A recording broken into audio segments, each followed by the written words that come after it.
For fans wanting more than just the score, Warhawk Report dives deeper into ULM athletics with expert analysis, recruiting updates, behind-the-scenes access, and real-time updates. Whether you are a die-hard fan or just curious about the Warhawks, we've got you covered. Subscribe today at warhawkreport.com. Smart coverage, real insights, all Warhawks. warhawkreport.com.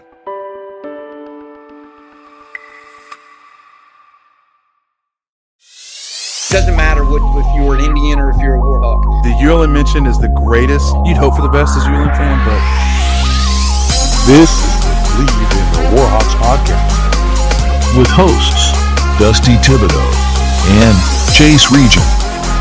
Chase, you always have such great insight. Tibbs is going to bleep it all. What are these guys always talking about? We talk a lot about food on this podcast, and I'm going to continue to do so. Really, really appreciative of the people and the community and the way that they've backed us up. Nailed the introduction, by the way. Awesome. Thanks, I love Fish. it. Chase. Sir. Week 2, we get to pay the bills, which, is kind of timely with all the talk about ULM and their budgeting woes. Yeah. We need to go make some money. 1.9. It's pretty good. Hang out in the fell room of Bryant-Denny Stadium. One of the worst locker rooms besides Tulsa that I ever played in.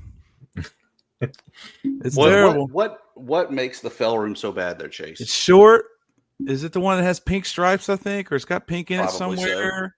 So. It's right under the stadium, so you hear everything right above you. It's just an awful place. It's a screwing by an SEC team, I'll tell you that. Did you ever make it to the visiting locker room in Malone, though? Like, is it pretty comparable? That's pretty bad. That's where I used to take my poops. No, Malone Stadium is by far has the worst visitor locker room in FBS. Absolutely. You're right. You get splinters, you sit on those seats. But there was once a day of glory back in 2007. Were you even born yet, Chase? Come on. I was, 12? I remember the day. I remember the day, and I still kick myself that I didn't go to the game because it was right around my son's birthday, which is also my anniversary. And so I was like, excuses. A lot of excuses. That is correct, Chase. Mm-hmm. Some other guys that I'm sure were there, and they're already trying to hit the disconnect button after that brief encounter. They're part of the Bleav Network as well. Tide Talk Live. We're talking to Stacey and Jake. Guys, welcome in for this. For us, I think it's our week 2 matchup against ULM and Alabama. How goes? Oh, we're great, man. Glad to be here. I was hoping you would not bring up 2007, but I'd roll, baby. Don't you worry. Yeah. That's on the hallways, Yeah. Stacey. Don't worry. but I don't blame you one bit. I Right. think that's obviously something that ULM has to be proud of. I mean, I don't know much about your program's history, but I imagine it's probably the biggest moment in your program's history. There's Second, if you can 3 believe it. things that ULM has always brought up for. Didn't y'all beat Alabama? Didn't y'all beat Arkansas? And that's where Duck Commander is. Right. Yeah. Duck Commander. Yeah. Yeah, that's perfect. Which is actually not even true. They're across the river in West Monroe. Right. Yeah. But guys, the SEC is always out looking for these non-conference games that are really going to bolster their win column. Because let's face it, SEC is where everyone wants to be. It's the toughest league. There's only so much beating on one another you can do before you're really being detrimental to the league. Is that really, as the outside looking in, kind of how it's seen at Alabama and in the SEC? Yeah, I think so. From my perspective, it's like you said, the league is already so tough, and I know the Big Ten it's clamoring for the SEC to move to a 9-game conference schedule. But like you said, with the league being as deep as it is, why would you suffer the wounds of another conference matchup when you don't know how the committee is going to view strength of schedule or how much they view strength of schedule in terms of how they seed in the playoff and stuff like that. So, and not only that, but think about the health of your roster and what it takes to play that type of gauntlet. So from my perspective, I would say that looking for opponents like ULM, and I think Alabama's got like Eastern Illinois or something, late in the year as their other non-conference game.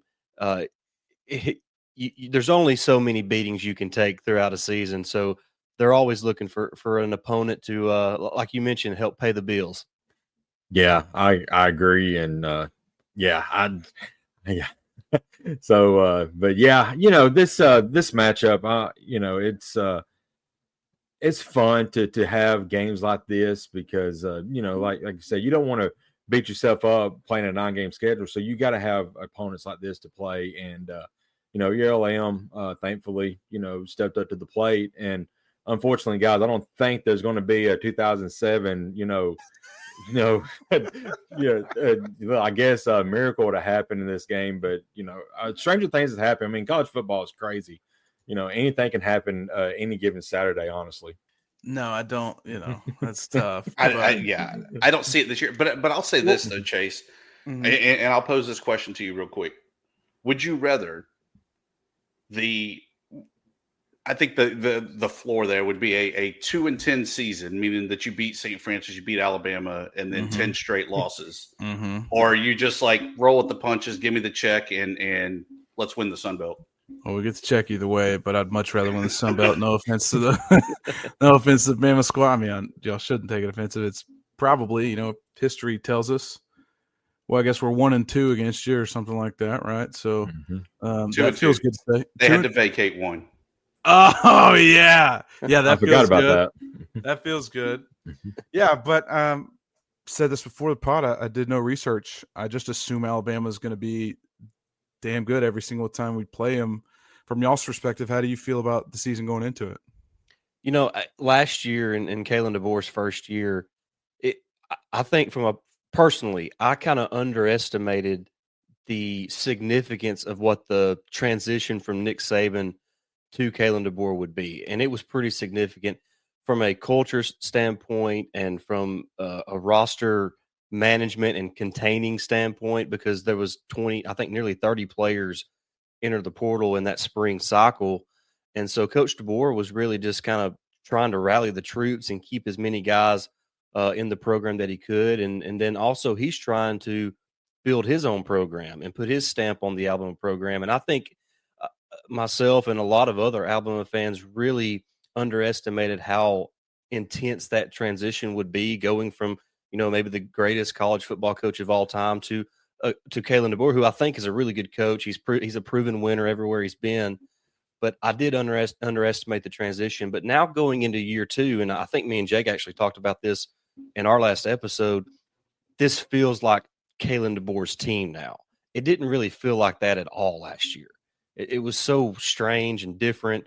But now that he's had a full season, a full off season, he's built the roster the way he likes it. He did a really good job, not only in the transfer portal, but also in high school recruiting, bringing the top 3 class. So he's brought Ryan Grubb back, his old offensive coordinator. So he's got a lot of continuity within his coaching staff. And it just feels like Kalen DeBoer's Alabama program now. And there's a lot of experience back on defense. I think 9 of 11 starters are back. Multiple players with 300 plus snaps coming back on that side of the football from last season. A lot of good talent back on offense as well. Led by stars like Ryan Williams and Jeremy Bernard out wide. Alabama will be breaking a new quarterback, but I feel like the team around the quarterback is good enough this year to where the quarterback doesn't have to be elite to win a bunch of football games. So I'm confident this team is going to be right there, knocking on the door of a college football playoff berth. So with that said, I mean, it sounds like this is more of a defensive Alabama team. Mm-hmm. The leader of the club is someone very familiar with ULM and Kane Womack, as we called him on Fun Belt Podcast, the governor of Alabama. What have you seen out of him? Because, perceptually it's going to be, hey, this guy, while he was a head coach at a Sun Belt Conference school, he maybe took a step down to be a defensive coordinator, but at Alabama. Is that something that you've really seen him kind of shine at, is taking the bull by the horns of this defense? Yeah, I really like Caden Womack. His philosophy, and it's just a different scheme that we haven't seen at Alabama since probably Kirby, honestly. And, he all of his guys, they seem like they bought in last year, and I don't know what kind of program that they run in practice, but it is get downhill to the ball as fast as you can because you have speed all over that defense. And, I feel like, Womack has blossomed and proven his skills, not only at the head coaching level, but what he can do at defense coordinator as well. And this is really setting him up to maybe get another head coaching job in the future at a much bigger place than USA. Yeah, and I would like to add on to that, with him having head coaching experience and kind of leading a program like he did at South Alabama, that helps Coach DeBoer. And he's not the only guy on the defensive staff who left a head coaching job to come join Kalen DeBoer's staff. Mo Lindquist, who's Alabama's defensive back coach, was the head coach at Buffalo. He leaves Buffalo to come join Coach DeBoer as well. So there's a lot of head coaching experience on this coaching staff. And I think that's a good recipe for a winning program and a winning culture. When you have that many guys in the staff room who know what it takes to lead a program, to kind of be that CEO and kind of hold everybody accountable. So I love that from Kane Womack. I love his philosophy of it. Jake mentioned how everybody's kind of rallying to the football. They're very aggressive. I thought last year from an X's and O standpoint, it was pretty limited on what they tried to run because it was a new system and a new scheme to these players and a limited amount of time that you can have to kind of implement that new system. So I thought they were a little vanilla on defense last year. And from all indications from spring ball and then also here in fall camp so far, the defense is going to have a lot more variations this year and be a little more do a better job of disguising what they're trying to do. And so I really like what Kane Womack brings to the table. I think he fits the Alabama culture as far as kind of that hard-nosed, in-your-face type of guy. And I really like what he's brought to this program. And in fact, this is kind of a crazy stat. Last year, Alabama's defense allowed the lowest amounts of points per game and yards per game since 2017. So that defense did a really good job under Kane Womack, and it really done good down the stretch. The last 7 games of the year is really when that defense started to catch fire and play its best football. I know some Bama fans may not have been happy about the DeBoer move. Obviously Saban I think the game just changed on him, to be honest with you. But what an awful job to take right after the best guy to ever do it. In y'all's opinion, what do you think's been the biggest difference? I mean, you touched on a little bit about him changing culture and stuff like that. I saw his office it went from old money to new money real fast. Mm-hmm. Is it things like that? Is just his swagger? What's kind of changed around there with him in the reins, with the reins? Yeah, Coach Saban kind of, I felt like, he was like a general and, over that locker room. He was by the books per se. And really, you didn't see a lot of your players or our players out there on social media a lot, doing the dances and stuff. Kane Womack's not Kane Womack, but oh my gosh, my brain just went. Kalen DeBoer, yeah, and that happens a lot. But anyway, yeah, Kalen DeBoer, he's more laid back in that term, and he allows players to get out there, have fun, and while business did get handled under Saban, business still getting handled under DeBoer, but it seems like the players are more loose than they were, obviously, because I'd probably be tense as I'll get out under Saban as well. But they're just playing more and having more fun, it seems like, under DeBoer. To add on to that, there's more than one way to be a successful head coach. And, what has impressed me the most about Coach DeBoer is that he has been himself. He has not tried to be something that he's not. He's a very much a player's coach in terms of, like Jake mentioned, he wants the guys to have fun. He wants football to be fun for him. He doesn't want it to always be serious. And not that Saban wasn't fun. I mean, I think we saw plenty of stuff in documentaries where the players enjoy being around him at Lake House and doing all that kind of stuff. But, Saban was a business first type approach, and Coach DeBoer is just a little less that. And that doesn't necessarily mean he's wrong or that it can't work. It's just that it's different. And it has taken some adjusting. And a lot of Alabama fans want Coach DeBoer to be like Coach Saban, throwing the headset down and cussing the referee out. But that's not who Coach DeBoer is. And I don't want him to be something he's not, or it's not authentic and it's not going to work, and he'll never relate to any of the players he coaches. So if Coach DeBoer just continues to be himself, even if it's different for us fans to kind of see from our vantage point, I'm fine with that, because I think what Coach DeBoer has a proven record of being a winner, and so he knows what he's doing. So I think if fans can just kind of sit back and watch him and understand that he's going to do it a different way, and that doesn't mean it's not going to work, I think Alabama's going to be just fine. Yeah, I really enjoyed meeting DeBoer 2 years ago when he was FWA Coach of the Year. I was there for the ceremony at the national championship game. Great guy to talk to, great family, so definitely a great representative there. But from a fan perspective, you know, we talk about kind of the expectations of Alabama is every year you're playing in that playoff. Was last year a air quote failure at only a 9-4 season? That's tough to answer. I'll go first, Jake. What I'll say is that I think failure is probably a little bit of an overstatement, but it was a disappointment, and not so much really losing the games. Obviously, you want to win, but it's really who they lost to and how they lost. Like losing to Vanderbilt, you just can't allow that to happen. And there was a lot of things that went wrong in that game. And you go back to the Tennessee game. Alabama really outplayed Tennessee. I mean, a big time in the first half of that matchup, but turnovers in the red zone for Alabama just killed any momentum they tried to get in that game. And then losing the way they did to Oklahoma with the playoff on the line. I mean, they lost to Tennessee, then they rattled off a couple wins in a row. They beat the dog snot out of LSU in Death Valley, and then they go to Norman, Oklahoma, and just lay a complete egg. And a lot of it had to do with Milroe turning the football over at just the most inopportune times. A pick six against Vanderbilt, a pick six against Oklahoma, and if either one of those go a different way, you never know how games turn out. And so it was just really more a frustrating season because it felt like Alabama was a lot better team than what that record indicated. Yeah. I'll say this: I'm glad though that Vandy won because it gave us the absolute best SEC short ever. Oh yeah, absolutely. Those are fantastic. Yeah, you're right about that. But yeah, going off of what Stacey was talking about a little bit.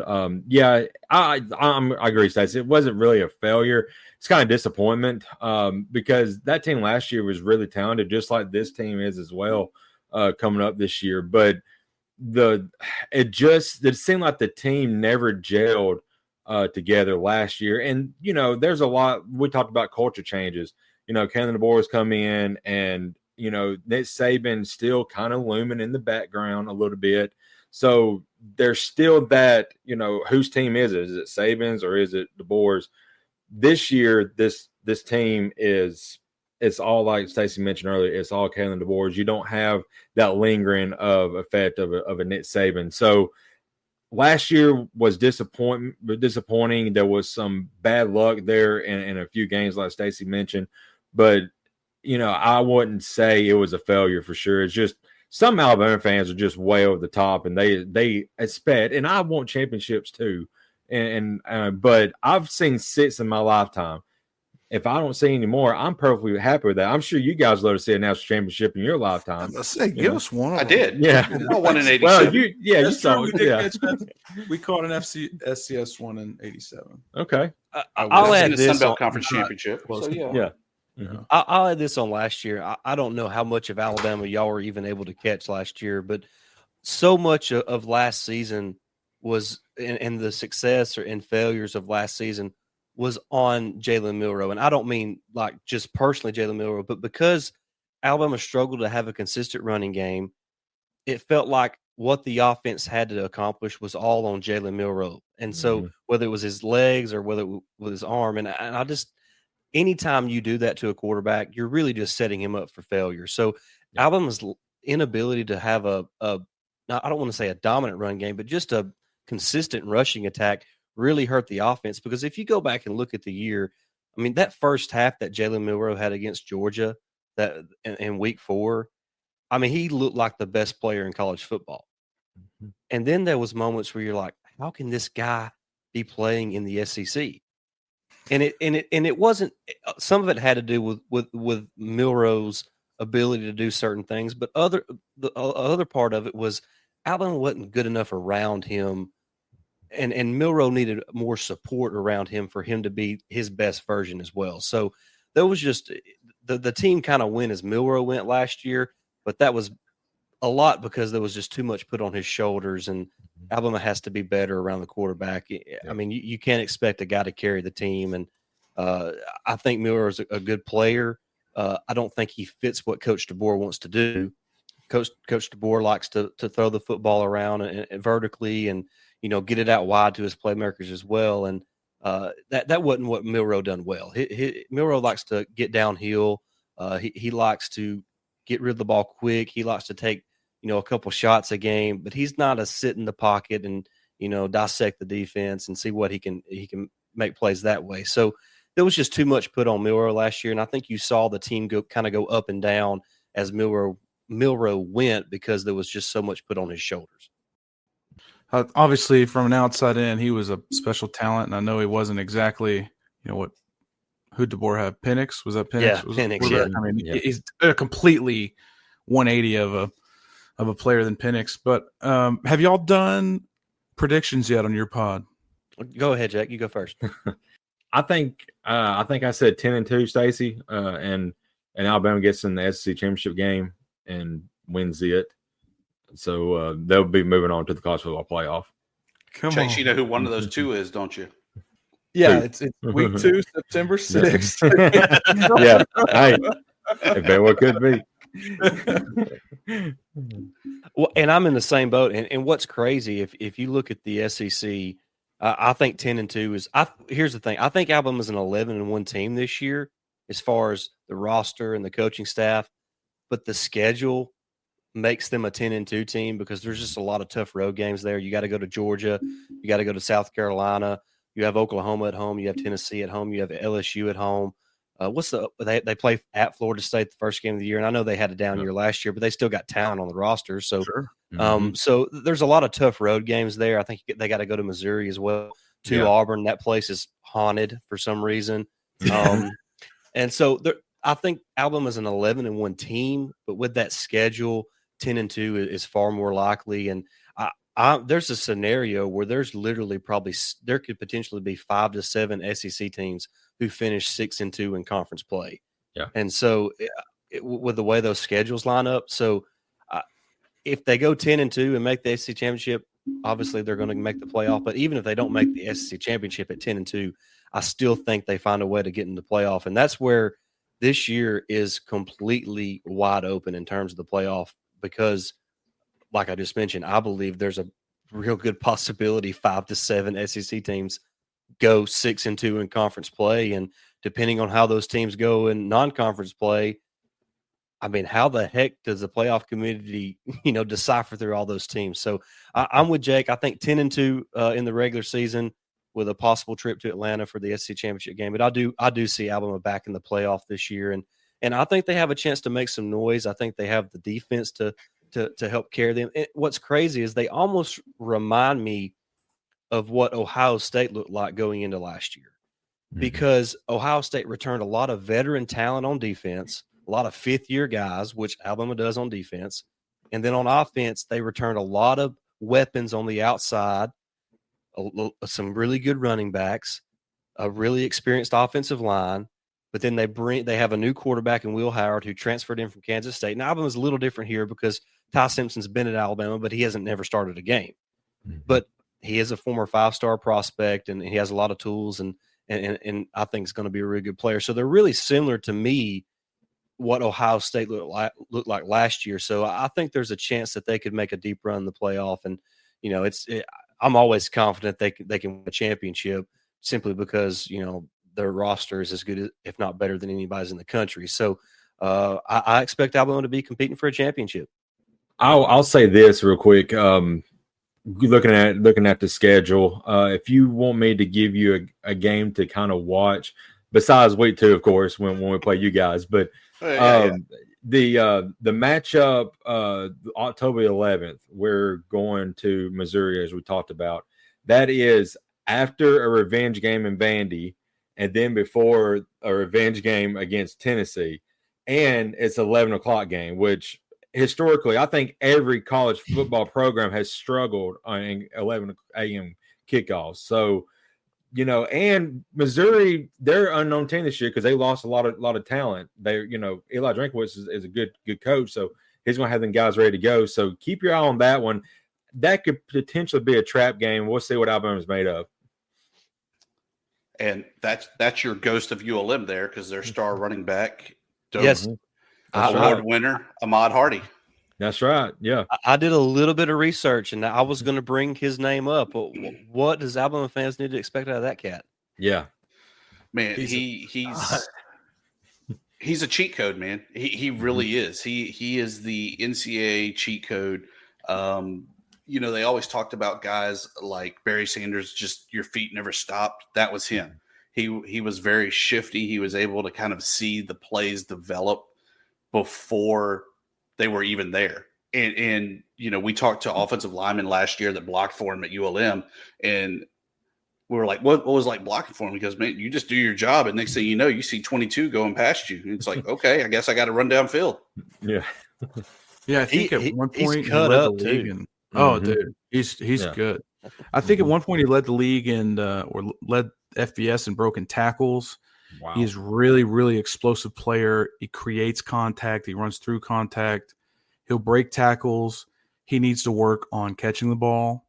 He needs to work on kind of that second step as a runner. But between the tackles, he's crazy. We ran stretch a lot with him. We run inside zone, outside zone. I mean, he's got great vision, sets up blocks well. I mean, there's besides the challenge of maybe catching the ball, he's a 3-down back, really. I mean, he's really, really a stud. I'm excited to see what he does there at Missouri, and kind of, we had a really good offensive line last year, and we'll have a really good offensive line this year. Yeah. But to put him behind kind of in that SEC talent with an SEC quarterback and with, kind of not – I mean, he ran the ball 30 times a game here at ULM, and so obviously that probably won't happen there at Missouri. But really we have high hopes for him and proved at this level, at the P4 level, that he can be the best and see what he can do up there. So, yeah, he's good. I would say just watch out. I mean, obviously Alabama's going to be an Alabama defense. They're going to play the run well, or I guess that's what everybody expects at this point. But, yeah, he's a stud. We loved him. Not hate that he went to Missouri because he got paid, but hate that he had to leave. I hate that we couldn't pay him. Mm-hmm. Now, y'all brought in a transfer to replace him, correct? So we brought in Smith out of Richmond. Yeah, and we've heard great things about him. We also had a kid at the first ever at the Under Armour All-American game. It's not that anymore, is it? Or whatever it is. The All-American game. He committed to – he got our school name wrong, unfortunately. But he did commit to us there at the game. Called us the University of Monroe, which that's not our name. And but yeah, we're excited about him, see what he develops into. Pretty raw talent right now. But, yeah, we'll have – we brought a lot of guys back personally, so I think it'll be – I mean – I have blind optimism. As much as you expect the championship, I expect at least 4 wins. And so try and, I definitely think we're out there in the pocket. Yeah, I mean, as a ULM fan, like as an Alabama fan, you expect national championships. As a ULM fan, you're like, oh, yeah, hell yeah, 4 wins would be awesome. So I would like to know about what's your thoughts on your head coach. And did I read right that he is now interim athletic director too? Yes. Wow. And offensive coordinator, head coach, athletic director, probably a bunch of other letters behind his name as well. It's what you do at the G6. Mm-hmm. It's whatever it takes to get the job done, because you don't necessarily have the numerous resources that you would have at a P4 type of school. It is what it is. Sure, everyone says, oh, it's high school, it's budgeting, they don't have money, they're going FCS, which is complete bullshit. But that's just what you have to do to get the job done. And, I think for him, obviously he doesn't want to be at ULM the long term. Is that saying that, oh, I want to win so I can get the hell out of here? No. But he wants to move up, coach at a P4 school or a higher G6 school. When he takes on that much responsibility and you say, look what I've done with limited resources, and then I can do X with your Y resources. I mean, it's just helping him prepare for that next step. Wow. I mean, I can't, I don't know how he has time to do anything besides be at the football facility. Dude, he wakes up at 4 a.m. He's at the facility with a burrito in his hand by 5:30. He never took the burrito, Chase. He said he only drinks Celsius, which after the recall, that might be how he's making it through. That might be exactly how he's making it. Maybe I'm just dreaming of a daily press burrito right now. But he's a stud, man. I mean, really, he's a great hire, under the radar, for head coaching hire, and he's. I love what he's brought. The energy he's brought to the community, to the program, has been awesome. Really, really impressed. I have no clue in hell how he's going to be an AD at the same time going through a football season and trying to make decisions about all the above. I mean, unfortunately, like Tibb's saying, it, kind of makes financial sense to do it at the time. But, dude, you could see Saban doing something like that. And I don't know if BV is going to call himself Saban yet, but – dude, it's tough. Let me put it this way, Chase. I was texting with BV last night at 11:30. Oh, he's wired, dude. That guy loves 4 hours of sleep. That's insane. He's got to take. I mean, I do it just amount of grind of the week. Yeah, caffeine and nicotine got to be, because that's the only way I could see that guy making it through life. So you're saying we're getting the sponsorship by Zen? Yeah, I'd love that too. I love a good set. So obviously, I know there'll be some ULM fans heading to Tuscaloosa. Maybe some have been there before, some haven't. What are some good places to stop by and grab some eats? What's some things to check out around campus on game day? Well, I don't know how much it interests ULM fans, but the Bryant Museum, if you just love college football, that is I don't even know what the word is. The history that's in that museum, and it's obviously related to Alabama football, but there's just so many incredible stories from Bear Bryant. I mean, really going all the way back to Frank Thomas in the 1920s, and what this program has kind of done over the course of history I think it would give you a new perspective on the University of Alabama and the football program. So that's a must go to me for any college football fan. And God, I mean, places to eat. My gosh, Raymond Jammers. There's everything's there. Gillette's. I mean, there's so many different things. And I'm past the age of bar hopping and all that stuff, but there's plenty of that to go on down there as well. Yeah. It's no longer a college town. It's more than that. It's like I don't even know how to explain it, but it's totally different than what it was in 2007. And I know ULM's been there since then, but the way that city has transformed itself, and really it's thanks to Coach Saban. I mean, he brought so much money into the program. I mean, the endowment went from, I think they were getting like 18,000 students, and it's probably in the 40,000s now. And so it's crazy the transformation this program has went under over the past couple of decades, and the city has benefited from that, and it's grown tremendously. But there's plenty to do in Tuscaloosa, and just follow the crowd, because there's going to be, I mean, there's 100,000 people in the stadium, and there's another 200,000 outside of it. So just follow the crowd. Chase, what I heard is invest in athletics. I was and just great about things to say happen. that. Exactly. Are you guys telling me that if you invest in athletics properly, that it grows the town, it grows your school, it grows your endowment? You know what? It grows your pocketbook. What a crazy thought. That's a crazy thought. Yeah. So you talk about Bryant Denny Museum. We always in our podcast. What did he say? He said the Bryant Museum, I thought. Yeah. Like the Bear Bryant. Yeah. Well, their accents aren't that crazy. I mean, they're nuts, but they're not that crazy. Chase, I'm fighting every urge I can with my Auburn roots. Oh, no. I'm Don't battling. bring Auburn up. Yeah. That's trash. Anyway, my Bear Bryant story that was secondhand from my high school football coach talked about when he was going through college and trying to figure out, do I want to be a football coach at the next level? He kept hearing about this guy at Kentucky that was just miraculous. he was the whisperer of everything football. So he wasn't allowed to go into practice because he had no real affiliation as a real coach. So he instead dug through a bunch of bushes to watch practice. When he got through after about 20 minutes, he said there were a bunch of sheriffs and this kind of portly guy standing next to him, mumbling something about, why are you spying on my team? And that was his first introduction to the Bear. Wow. Wow. Yeah. Wow. That's awesome. The greatest Bear Bryant story that I've ever heard, and I actually my dad had a friend who was friends with the late Mal Moore, who was an offensive coordinator under Bear Bryant and then an athletic director at Alabama. But when he was an offensive coordinator at Alabama, they were kind of not having a good offensive game. And Coach Bryant hollers to Mal, run the reverse. They had been working on a reverse. Run the reverse. So Mal Moore calls in the reverse. They lose like 5 yards. He said, Bear Bryant turns, looked at him and says, I meant the other way. The good old days of football there. Man.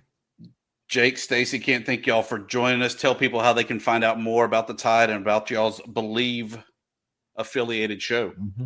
Absolutely. Just search Tide Talk Live wherever you get your podcast. We're also on YouTube as well. Mm-hmm. We do a show at least once a week, sometimes twice a week. We're always rolling out content about the Crimson Tide, and you can follow us on social media as well. Just search Tide Talk Live, and my personal account's Blackwood 89. And I'm not sure what Jake's is.